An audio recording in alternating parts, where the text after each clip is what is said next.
નમસ્તે બેટા, કેમ છો બધા? મજામાં? જવાહર નવોદય પ્રવેશ પરીક્ષા પૂર્વ તૈયારી વર્ગ તથા કોમન એન્ટ્રન્સ પ્રવેશ પરીક્ષા પૂર્વ તૈયારી વર્ગ ધોરણ 5 ના તમામ બાળકોને મારા સાદર પ્રણામ. તમારા બધાનું સ્વાગત કરું છું.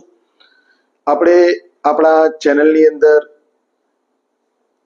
જે ધોરણ 5 ની અંદર કોમન એન્ટ્રન્સ ટેસ્ટ લેવાય છે એના ગણિત વિભાગમાં આપણે 2 પ્રકરણ આપણે પૂર્ણ કર્યા. આજે આપણે વધુ આગળ એક પ્રકરણનો વાત કરીશું, ત્રીજું પ્રકરણ. પરંતુ આ ત્રીજા પ્રકરણ એ અન્ય એક પ્રકરણ સાથે જોડાયેલ છે, તો એ બંને વિષય વસ્તુને ભેગી કરી આપણે અભ્યાસ કરીશું. આશા રાખું છું કે આપ સૌએ અગાઉના 2 પ્રકરણના વિડીયો જોઈ લીધા હશે. જો ના જોયા હોય તો જોઈ લેજો, તમારા અન્ય મિત્રોને શેર કરજો, ચેનલને સબસ્ક્રાઇબ કરજો અને વિડીયો કેવો લાગ્યો એ કમેન્ટ બોક્સમાં જરૂર લખજો. તો શરૂઆત કરીએ છીએ આજની. તો આપ સૌ રેડી છો તમારા પાઠ્યપુસ્તક સાથે, નોટપેન સાથે? ઓકે, તો અહીં તમે બોર્ડ પર જોઈ શકો છો કે પ્રકરણ નંબર 3 કેટલા ચોરસ અને 11 ક્ષેત્રફળ અને પરિમિતિ. કેટલા ચોરસ શબ્દ ક્ષેત્રફળ અને પરિમિતિ સાથે જોડાયેલ છે. એટલે પરીક્ષામાં, જવાહર નવોદયની પરીક્ષામાં અને કોમન એન્ટ્રન્સ ટેસ્ટની પરીક્ષામાં, તો આ બંને પરીક્ષાઓની અંદર આને લગતા જે પ્રશ્નો આવે છે એવા કેટલાક પ્રશ્નોનો આપણે અહીંયા અભ્યાસ કરીશું. તો સૌથી પહેલા કેટલીક મહત્વની બાબતો યાદ રાખવી જરૂરી છે. ઓકે, તો શરૂઆત કરીએ. મહત્વની બાબતો. સૌથી પહેલા ચોરસ. ચોરસ કોને કહીશું? તો ધોરણ 1 થી કે આપણે બાલવાટિકાથી કે આપણે આંગણવાડીમાં ભણતા ત્યારથી ચોરસ, લંબચોરસ, ગોળ, શંકુ, નળાકાર આ બધા શબ્દો આપણે સાંભળતા આવ્યા છે. તેમ છતાં ચોરસની કેટલીક સંકલ્પના ધીમે ધીમે આગળ વધતી જાય છે.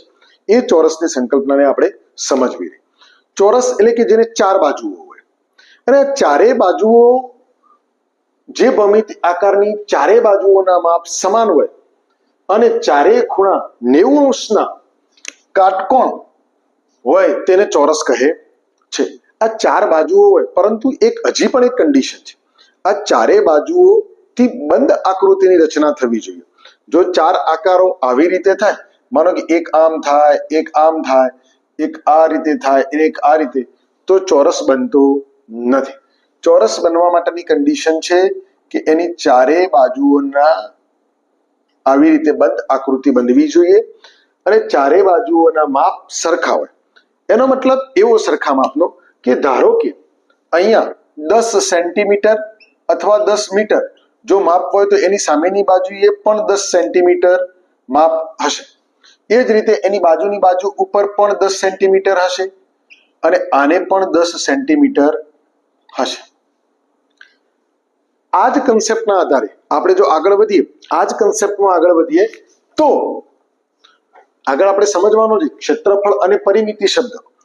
તો આ ધારો કે એક ખેતર છે અને એને વાડ કરવી છે, એટલે કે એની હદ, ખેતરની ફરતે વાડ, એ ચેપ્ટર પણ આપણે ધોરણ 4 ની અંદર ભણી ચૂક્યા છીએ. તો આ એક ચોરસની બાબત છે. બસ આવી જ ચોરસની બાબત લંબચોરસમાં પણ છે. તમે અહીંયા જોઈ શકો છો એના બધા જ ખૂણા 90 અંશના બની જાય છે. તમામે તમામ એટલે કે 4 ખૂણા, 4 ખૂણાઓની રચના થાય અને ચારેય ખૂણા 90 અંશના બની જાય. એ જ રીતે લંબચોરસની અંદર પણ જે ભૌમિતિક આકારની 4 બાજુઓ પૈકી સામસામેની, આ બહુ સરસ મજાની વસ્તુ યાદ રાખવાની કે સામસામેની બાજુઓના માપ સમાન હોય અને ચારેય ખૂણા કાટકોણ એટલે કે 90 અંશના હોય તેને લંબચોરસ કહે છે. તો લંબચોરસમાં શું બેટા? તો લંબચોરસમાં તમે જોઈ શકો છો, મેં અહીંયા જે આકૃતિ દોરી એ પણ એના ચારેય ખૂણા કાટકોણ જ છે, 90 અંશના જ છે. એની પણ 4 બાજુઓ છે, પરંતુ 4 બાજુઓમાંથી સામસામેની બાજુઓના માપ સમાન છે. આપણે જે આ હાલ બોર્ડમાં આપણે વ્હાઇટ બોર્ડમાં ભણી રહ્યા છે એ પણ કેવું છે? લંબચોરસ. આપણો મોબાઈલ કેવો છે? લંબચોરસ, જેની સામસામેની 2 બાજુઓના માપ સમાન હોય. ધારો કે એક્ઝામ્પલ લઈએ આપણે, આનું 10 સેન્ટીમીટર માપ હોય તો એની સામેની બાજુ એટલે કે અહીં, તો આ પણ 10 સેન્ટીમીટર હોય. તો શું આ 10 સેન્ટીમીટર ઉપરની બાજુઓ હશે? તો ના, 10 સેન્ટીમીટર કરતો વધુ હશે. 11, 12 કોઈ પણ એનું માપ હોઈ શકે. આપણે અહીંયા લખીએ એનું 20 સેન્ટીમીટર. તો અહીં પણ 20 સેન્ટીમીટર હશે. આ સામસામેની બંને બાજુઓના માપ સરખા હોય છે. તો આ વાત થઈ બેટા ચોરસની અને લંબચોરસની. જો આ આકાર મગજની અંદર ફિટ થઈ જશે તો એના આધારે એમાં કેટલા ચોરસ અને કેટલા લંબચોરસ, આ જે સંકલ્પના છે કે લંબચોરસની અંદર ચોરસ કેટલા, ચોરસની અંદર ચોરસ કેટલા, એ સંકલ્પના આપણે એકદમ પરફેક્ટ સિદ્ધ કરી શકીશું. સાથે સાથે ક્ષેત્રફળ અને પરિમિતિનો ખ્યાલ પણ સરળતાથી મેળવી શકીશું. તો હવે આપણે ચોરસ અને લંબચોરસની માહિતી મેળવી, એની સાથે સાથે અહીંયા કેટલા ચોરસ એની પણ વાત કરું. આ અહીંયા 10 સેન્ટીમીટરનો, આમ 10 સેન્ટીમીટર, આમ 10 સેન્ટીમીટર, આ 10 સેન્ટીમીટરનો કેટલા ચોરસ સમાયેલા છે. તો એનો મતલબ કે 1 સેન્ટીમીટર, 2 સેન્ટીમીટર, 3 સેન્ટીમીટર, 4, 5, 6, 7, 8, એના પછી એમ ગણીએ અહીંયા કેટલા સેન્ટીમીટર થયા. તો એમ ધારીએ કે આ 1 સેન્ટીમીટરની કેટલા ખાના બને છે. તો આપણે જોઈએ, આ હું હાલ જે બોલપેનથી કરું છું એ તમારે સ્કેલથી એટલે કે માપપટ્ટીથી અને પેન્સિલથી કરવાનું છે. એ રીતે 1 સેન્ટીમીટરનું માપ અહીંયા લઉં છું. ઉદાહરણ તરીકે કેટલા ખાના થયા એ જોવા માટે આપણે અભ્યાસ કરીએ છીએ. તો અહીંયા 1, 2, 3, 4, 5, 6, 7, અહીંયા 7 સેન્ટીમીટર થયું એટલે કે 7 બોક્સ થયા. તો ઊભા કેટલા થયા? 1, 2, 3, 4, 5, 6, 7 ને 8. તો ઊભા 8 સેન્ટીમીટર થયા. તો આમાં ખાના કેટલા? તો આપણે શું કરીએ છીએ બેટા, કેટલા ચોરસ ગણવા માટે આના અંદર ખાનાની ગણતરી કરતા હોઈએ છીએ કે આ 1, 2, 3, 4, 5, 6, 7, 8, 9, 10, 11, 12, 13. પણ ના, એવું કરવાની જરૂરિયાત નથી. આની અંદર ઘડિયા એટલે કે ગુણાકારનો આપણે સહારો લેવાનો છે. અહીં એક બાજુએ 7 સેન્ટીમીટર છે અને બીજી બાજુએ 8 સેન્ટીમીટર છે. 7 સેન્ટીમીટરમાં 7 ખાના છે એટલે કે એનો મતલબ 1 સેન્ટીમીટરનું 1 ખાનું. 8 સેન્ટીમીટરમાં 8 ખાના છે. તો 7 ગુણ્યા 8, તો 7 8 કેટલા થશે? 56. 56 ચોરસ આમાં સમાયેલા છે. 56 ચોરસ આમાં સમાયેલા છે એવું કહી શકાય.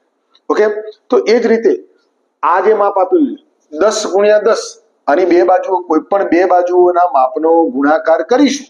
બે બાજુઓના માપનો ગુણાકાર કર્યો એટલે એની અંદર કેટલા ચોરસ સમાયેલા છે એ આપણને મળી ગયા. એ જ રીતે અહીં જો ગુણાકાર કરીશું તો 10 ગુણ્યા 10 બરાબર 100 ચોરસ આમાં સમાય શકે એવું કહી શકાય આ આકૃતિની અંદર.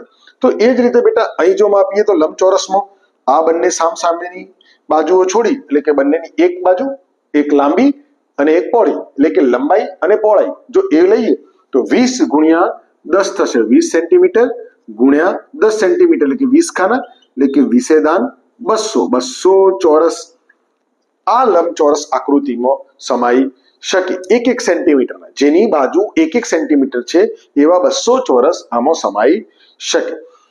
માપ સેન્ટીમીટરમાં પણ હોઈ શકે, માપ મીટરમાં પણ હોઈ શકે. એટલી તમારે યાદ રાખવાનું.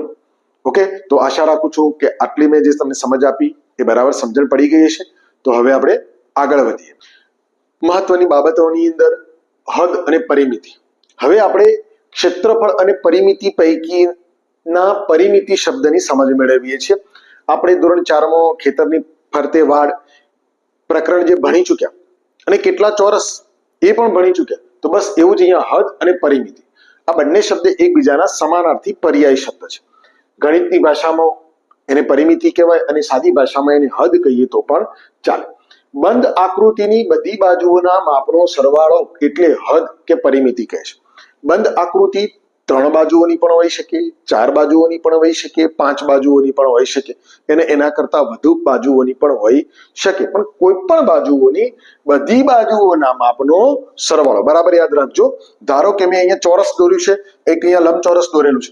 આ બંને ચોરસ અને લંબચોરસની આપણે એની સંકલ્પના સમજ્યા પછી એના સૂત્ર કેવી રીતે બને છે એ સૂત્રની આપણે સમજ મેળવી. સાદી પદ્ધતિથી ગણી શકાય, પરંતુ પરીક્ષાની અંદર એટલે કે જે આપણી સત્રાંત પરીક્ષાઓ છે, વાર્ષિક પરીક્ષા છે, એની અંદર આપણે સૂત્રના આધારે ગણતરી કરવી પડે છે. બાકી કોમન એન્ટ્રન્સ ટેસ્ટની અંદર તમે ડાયરેક્ટ જવાબ લખી દેશો તો ત્યાં જવાબ જ સિલેક્ટ કરવાનો હોય છે, પરંતુ આપણને ગણતરી આવડતી હોવી જોઈએ. તો આપણે સૂત્ર કેવી રીતે બને છે એને ગોખવું નથી, એને સમજવું છે, એ આપણે સમજીશું. આપેલ એક આ વસ્તુને યાદ રાખવાનું કે આપેલ માપ સેન્ટીમીટરમાં હશે તો પરિમિતિનો જવાબ એટલે કે એનો આ મતલબ શું કહે છે, એનો જવાબ શેમાં આવશે, સેન્ટીમીટર. જો આપેલ આકૃતિનું માપ મીટરમાં હશે તો એનો જવાબ મીટરમાં આવશે. ઓકે, આટલી વસ્તુ તમારે યાદ રાખવાની. તો અહીં આપણે એક ચોરસની વાત કરી છે, અહીંયા એક લંબચોરસની વાત કરી છે. આ ચોરસની આપણે એક બાજુ લઈએ. ધારો કે હું સાદું માપ લઉં છું 10 સેન્ટીમીટર. ઓકે, તો એનો મતલબ કે ચોરસની બધી બાજુઓ 10 સેન્ટીમીટરની જ હશે, કારણ કે ચોરસની ચારે બાજુઓનું માપ કેવું હોય, સમાન હોય. ઓકે, તો હવે એનું સૂત્ર, તો આપણે સૂત્રને સમજીએ. ચોરસની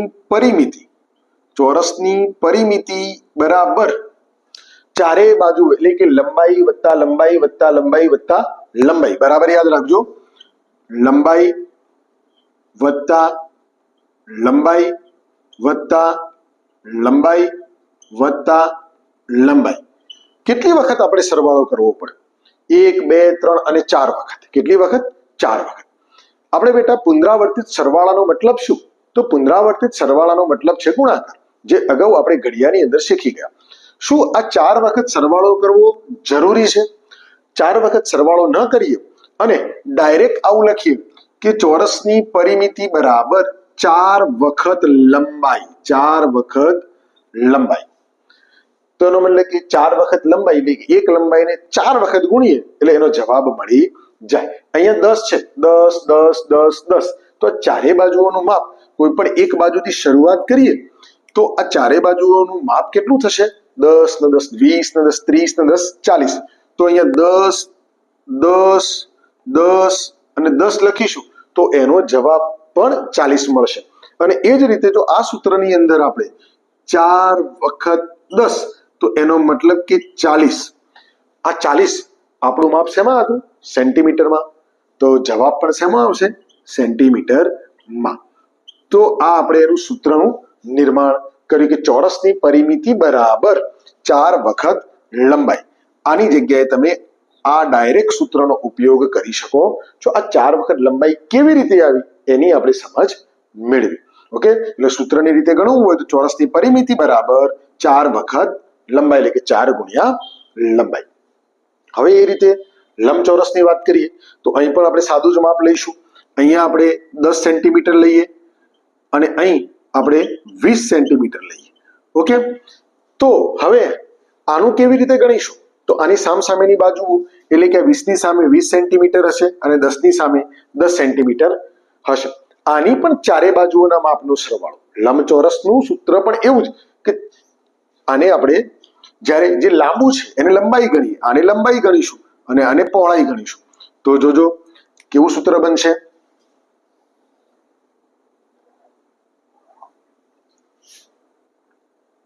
લંબચોરસની પરિમિતિ બરાબર લંબાઈ વત્તા પહોળાઈ. અહીંયા પહોળાઈનો પ લખું છું, લંબાઈનો લ લખું છું. લંબાઈ વત્તા લંબાઈ વત્તા પહોળાઈ. એનો મતલબ કે 2 વખત લંબાઈ અને 2 વખત પહોળાઈ. ઓકે, કારણ કે 2 વખત લંબાઈ અને 2 વખત પહોળાઈ એટલે લંબાઈ વત્તા પહોળાઈ વત્તા લંબાઈ વત્તા પહોળાઈ એમ કરો તો પણ ચાલે. લંબાઈ વત્તા પહોળાઈ એ રીતે લખો તો પણ ચાલે. તો હવે આ સૂત્રને બેટા શોર્ટ કરવું છે ડાયરેક્ટ. તો કેવી રીતે, તો એની વખત એવું કહેવાય કે આમાં 2 વખત બધું આવે છે. તો 2 વખત શું શું, તો લંબાઈ વત્તા પહોળાઈ. જોજો આ બંનેનું મેં સરવાળો કર્યો, એનો મતલબ કે આ 2 બાજુઓનો સરવાળો કરીશું. આગળ મૂકીએ તો 2 વખત પણ લંબાઈ કેટલી, લંબાઈ એક વખતે 20 અને એક વખતે પહોળાઈ 10. તો 20 અને 10 નો સરવાળો કરીશું. ઓકે, સમય બરાબર તાળો મેળવવાનું પણ આપણે શીખીએ પાછળથી. તો અહીં આગળ હવે શું, 2 ગુણ્યા 20 ને 10 30, તો 2 વખત 30 એનો મતલબ કે 60 સેન્ટીમીટર. 60 સેન્ટીમીટર એની પરિમિતિ, એની હદ આપણને જવાબ મળે છે. તો આપણે હવે આ સૂત્રની અંદર એપ્લાય કરીએ તો આપણે અહીંયા આ સૂત્રમાં લખ્યું, એનું જોયું કે 2 વખત લંબાઈ વત્તા પહોળાઈ, તો એનો જવાબ 60 સેન્ટીમીટર આવે. તો શું અલગથી કરીએ તો આવી રીતે સાદી રીતે લંબાઈ વત્તા પહોળાઈ વત્તા લંબાઈ વત્તા પહોળાઈ જવાબ મળે છે. તો આપણે જોઈએ લંબાઈ, અહીં લંબાઈ 20 સેન્ટીમીટર વત્તા પહોળાઈ 10 સેન્ટીમીટર વત્તા લંબાઈ 20 સેન્ટીમીટર વત્તા 10 સેન્ટીમીટર. તો તમે જોઈ શકો છો 20 ને 10 30, 20 ને 10 30, તો 30 ને 30 60, આ પણ 60 સેન્ટીમીટર મળે છે. તો આ બધા ઉપરથી તો એનું સૂત્ર આપણને મળે છે, ચોરસની પરિમિતિ બરાબર 4 વખત લંબાઈ અને લંબચોરસની પરિમિતિ બરાબર 2 વખત કૌંસમાં લંબાઈ વત્તા પહોળાઈ. કૌંસ એટલા માટે કર્યો કે જે 2 વખત હતું એ ગુણાકારની પ્રક્રિયામાં આ બંનેનો સરવાળો કરવાનો હતો. આ બંનેનો સરવાળો કરવાનો હતો. અહીંયા સરવાળો કર્યો અને આનો સરવાળો કરવાનો હતો. એટલે કે એક વખત સરવાળો કરી બીજી વખત એને ડબલ કરે, માટે અહીંયા બંને વચ્ચે ગુણાકાર 2 વખત કરવો પડે છે. જેમ અહીં 10 વત્તા 10 20 ગુણ્યા 2 કરો તો શું થઈ જાય? 40 થઈ જાય છે. એ જ રીતે અહીં આપણે એને 4 વખત લંબાઈ તરીકે એને લીધેલી છે. ઓકે, કારણ કે એની બધી બાજુઓ સરખી હોય છે, પરંતુ આની સામસામેની બાજુઓ સરખી હોય છે. એટલે આશા રાખું છું કે આપણે હદની એટલે કે પરિમિતિની સંકલ્પના બરાબર ખબર પડી ગઈ હશે. આ બોર્ડની જે ધાર ખરી એ ધારનું માપ, એનો મતલબ પરિમિતિ. ઓકે, તો હવે આના પછી આપણે નેક્સ્ટ ક્ષેત્રફળની સમજ મેળવીશું. હવે આપણે ક્ષેત્રફળ વિશે સમજીએ. ક્ષેત્રફળ એટલે કે રોકેલી જગ્યા. તો ક્યાં રોકેલી જગ્યા? કોઈ પણ બંધ આકૃતિએ સપાટી પર, બરાબર સમજો, સપાટી પર રોકેલી જગ્યાના માપને ક્ષેત્રફળ કહે છે, સપાટીની. તો સપાટી એટલે શું? તો લંબાઈ અને પહોળાઈ, ઊંચાઈ આવતી નથી. તો સપાટી પર રોકેલી જગ્યાને ક્ષેત્રફળ કહે છે. હું મારો અહીંયા હાથ મૂકું છું તો આ બોર્ડ ઉપર મારો જે હાથ રોકાયો છે, મારી જે આંગળીઓની છાપ છે, એ બોર્ડની સપાટી ઉપર છે. તો આ સપાટી ઉપર મેં કેટલી જગ્યા રોકી એનું માપ. અહીં થોડી બરાબર યાદ રાખવાની વસ્તુ છે કે માપ જો સેન્ટીમીટરમાં આપેલું હશે તો જવાબ ચોરસ સેન્ટીમીટરમાં આવશે. જે પરિમિતિમાં શું હતું? સેન્ટીમીટરમાં માપ આપ્યું હોય તો માપ સેન્ટીમીટરમાં, જવાબ પણ સેન્ટીમીટરમાં આવતો હતો, પરંતુ અહીંયા આગળ હવે શું લાગશે? ચોરસ સેન્ટીમીટર. એ જ રીતે જો માપ મીટરમાં આપ્યું હશે તો જવાબ, એનો જે જવાબ છે એ જવાબ ચોરસ મીટરમાં આવશે. ક્ષેત્રફળ અને પરિમિતિની અંદર આ વસ્તુનો ખાસ તફાવત છે, યાદ રાખવાનો. જો સેન્ટીમીટરમાં આપ્યું છે, પરિમિતિ હશે તો જવાબ સેન્ટીમીટરમાં જ આવશે. ત્યાં તમે ચોરસ સેન્ટીમીટર લખશો તો જવાબ ખોટો આવશે. પરંતુ જો ચોરસ આપેલું હશે અને માત્ર સેન્ટીમીટર લખશો તો પણ જવાબ ખોટો આવશે. હવે આપણે વાત કરીએ કેવી રીતે એનો સૂત્ર બનશે અને કેવી રીતે એનું ક્ષેત્રફળનું માપ લેવાશે. તો ચોરસ એટલે કે જેની બધી બાજુઓ સરખી હોય, રાઈટ. અહીં પણ આપણે માપ લઈશું 10 સેન્ટીમીટર, તો બધી બાજુ 10 સેન્ટીમીટર, 10 સેન્ટીમીટર અને 10 સેન્ટીમીટર હશે. અહીં બેટા કેટલી વખત લંબાઈ? આપણે પરિમિતિમાં સમજ્યા કે બધી બાજુઓના માપનો સરવાળો, તો આપણે બધી બાજુ 4 વખત લંબાઈ કરી કાઢી, એટલે કે 4 વખત 4 ગુણ્યા લંબાઈ કરી. પરંતુ ક્ષેત્રફળની અંદર સામસામેની એટલે કે બાજુની 2 બાજુઓના માપનો ગુણાકાર થાય. શું થાય? 2 બાજુઓના માપનો ગુણાકાર થાય. તો અહીંયા ચોરસનું ક્ષેત્રફળ બરાબર સમજો, ક્ષેત્રફળ બરાબર લંબાઈ ગુણ્યા લંબાઈ. ક્ષેત્રફળ શબ્દની અંદર આપણે જે થોડી વાર પહેલા જે ચોરસની સંકલ્પના સમજ્યા, સૌથી પહેલા એની અંદર કેટલા ચોરસ સમાય, તો આ કેટલા ચોરસ એનું નામ ક્ષેત્રફળ. કેટલા ચોરસ એનું નામ ક્ષેત્રફળ. આપણે અંદર બોક્સ ગણવા માટેની જે શોર્ટ ટ્રીક કરી ગુણાકારનો ઉપયોગ, તો બસ એ ગુણાકારનો અહીંયા ઉપયોગ થાય છે. જે શરૂઆતમાં આપણે ચોરસની સંકલ્પના સમજ્યા, એની અંદર બોક્સ દોરીને સમજ્યા, કે 1 સેન્ટીમીટરના કેટલા બોક્સ અંદર પાસા સમાય, ચોરસ સમાય, તો એ ગુણાકાર જે કર્યો એ ગુણાકાર અહીં કરવાનો છે. તો અહીં બેટા જોઈએ આને બીજા અર્થમાં એવું પણ કહી શકાય, લંબાઈ ગુણ્યા લંબાઈ, એને લંબાઈનો વર્ગ પણ કહે છે. આ યાદ રાખવાનું, લંબાઈનો વર્ગ પણ કહે છે. તો હવે આપણે અહીંયા જોઈએ લંબાઈ 10 સેન્ટીમીટર ગુણ્યા 10 સેન્ટીમીટર. ઓકે, તો 10 ગુણ્યા 10 કેટલા થશે? 100. તો 100 ચોરસ સેન્ટીમીટર કહેવાશે. 100 ચોરસ સેન્ટીમીટર કહેવાશે. અથવા સેન્ટીમીટરનો વર્ગ, સેમી વર્ગ એવું પણ કહેવાય. 100 આનો બીજો જવાબ આવી રીતે પણ લખી શકાય, એટલે યાદ રાખવાનો. ઓકે, તો આ ચોરસની વાત થઈ ગઈ આપણે. એ જ રીતે હવે લંબચોરસની વાત કરીએ તો લંબચોરસની અંદર 4 બાજુઓ હોય પરંતુ સામસામેની 2 બાજુઓના માપ સરખા હોય. તો અહીં આપણે અગાઉના માપ જેમ 20 અને 10 લઈશું, અને અહીંયા ચલો મીટરમાં માપ લઈએ તો 10 મીટર અને 20 મીટર, અહીંયા એ રીતના એક ટુકડાનું માપ છે. તો હવે અહીં શું? તો અહીં 20 મીટર હશે, અહીં પણ 10 મીટર હશે. અહીંયા મીટરમાં માપ આપેલું છે. જે જવાબ આપણે મીટરમાં આપેલો હોય તો ચોરસ મીટરમાં જવાબ આવશે, એની વાત અહીંયા કરીશું. અહીંયા આપણે સેન્ટીમીટરનો જવાબ હતો, ચોરસ સેન્ટીમીટરમાં જવાબ આવ્યો, એની વાત કરી દીધી. આગળ વાત કરીએ લંબચોરસ. તો લંબચોરસનું સૂત્ર કરીએ ક્ષેત્રફળનું. લંબચોરસ, આ લંબચોરસની અંદર પણ શું બેટા? તો પેલા અગાઉ જે આપણે લંબચોરસની અંદર કેટલા ચોરસ, એની અંદર જે ગુણાકાર કર્યો હતો એ જ ગુણાકાર અહીં લંબચોરસનું ક્ષેત્રફળ. ક્ષેત્રફળ મતલબ ગુણાકાર. આમાં લંબાઈ છે ગુણ્યા પહોળાઈ છે. ઓકે, પરિમિતિની અંદર શું હતું? લંબાઈ વત્તા પહોળાઈ હતી, અને એ પણ 2 વખત. પણ અહીં શું છે? લંબાઈ ગુણ્યા પહોળાઈ. તો અહીં લંબાઈ ગુણ્યા પહોળાઈ અહીંયા લખીશું તો 20 મીટર ગુણ્યા 10 મીટર, તો વિષેદાન 200 ચોરસ મીટર જવાબ આવશે, અથવા મીટરનો વર્ગ એવું પણ કહી શકાય. તો આ થઈ ક્ષેત્રફળ. ક્ષેત્રફળ બિલકુલ સહેલું છે, પરિમિતિ કરતા પણ એનું સૂત્ર બિલકુલ સહેલું છે, કારણ કે એની અંદર શું છે? માત્ર ને માત્ર ગુણાકાર. કેટલા ચોરસ શબ્દ જે છે માટે આપણે આ બંને ચેપ્ટર એક સાથે લઈશું કે કેટલા ચોરસ એ ક્ષેત્રફળ છે, અને આ ચોરસની 4 બાજુઓનું માપ, એનો મતલબ એની પરિમિતિ છે. માટે બંને ચેપ્ટર એક સાથે લઈશું. ધોરણ 5 ની અંદર આ 11મું ચેપ્ટર જે છે એ બીજા સત્રમાં આવે છે, પરંતુ આ ત્રીજા પ્રકરણની સાથે એનો તાલબંધ મળી જાય છે. માટે આપણે બંને વસ્તુ સમજીશું. અહીં આપણે આજે આકાર વિશે સમજ્યા બેટા. ચોરસ કયો કહેવાય, લંબચોરસ કયો કહેવાય.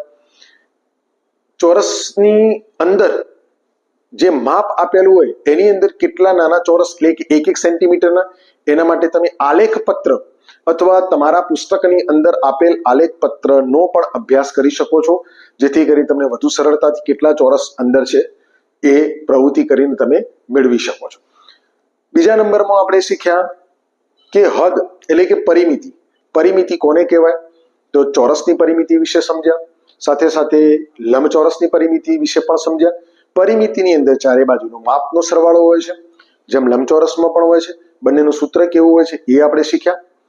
અને છેલ્લે આપણે ક્ષેત્રફળ એટલે કે રોકેલી જગ્યા, સપાટી પર રોકાયેલી જગ્યા, એની માહિતી મેળવી. એના જવાબની અંદર શું વિવિધતા હોય છે, એટલે કે સેન્ટીમીટરનું ચોરસ સેન્ટીમીટર બને છે, એની વાત કરી. મીટરનું ચોરસ મીટર બને છે. અને ચોરસનું ક્ષેત્રફળ એટલે કે બંને બાજુઓ, કોઈ પણ 2 બાજુઓના માપનો ગુણાકાર, એટલે કે લંબાઈ ગુણ્યા લંબાઈ. એ જ રીતે લંબચોરસની અંદર એક લંબાઈ હોય છે અને બીજી પહોળાઈ હોય છે. તો આ લંબાઈ અને પહોળાઈનો ગુણાકાર એ વિશેની વાત, એટલે કે ક્ષેત્રફળનું સૂત્ર બનાવતા આપણે શીખ્યા. તો આશા રાખું છું કે આજના વિડીયોમાં આપને બરાબર સમજણ પડી ગઈ હશે. અને આ ચેપ્ટર બરાબર ધ્યાન આપવાની જરૂરિયાત છે. પરીક્ષાની અંદર પણ આનું વેઇટેજ બંને પરીક્ષાઓની અંદર, જવાહર નવોદય પ્રવેશ પરીક્ષામાં, કોમન એન્ટ્રન્સ અને આપણી સત્રાંત પરીક્ષાઓ એટલે કે વાર્ષિક પરીક્ષાની અંદર પણ આનું વેઇટેજ હોય છે. એટલે બરાબર શક્ય એટલો સારામાં સારો વધુ અભ્યાસ કરજો. વિડીયો 1 કે 2 વાર જોઈ ફરી સમજજો. સમજણ ના પડે તો તમે મારો સંપર્ક પણ કરી શકો છો. ઓકે, તો ફરીવાર આપણે નેક્સ્ટ હવે આના પ્રેક્ટિકલ વ્યવહારિક દાખલા સાથે મળીએ છીએ. ત્યાં સુધી આને બરાબર નોટ ઓફ પોઈન્ટ નોંધ કરી દેજો અને યાદ રાખજો. ઓકે, તો ફરી મળીએ છીએ. ત્યાં સુધી આવજો.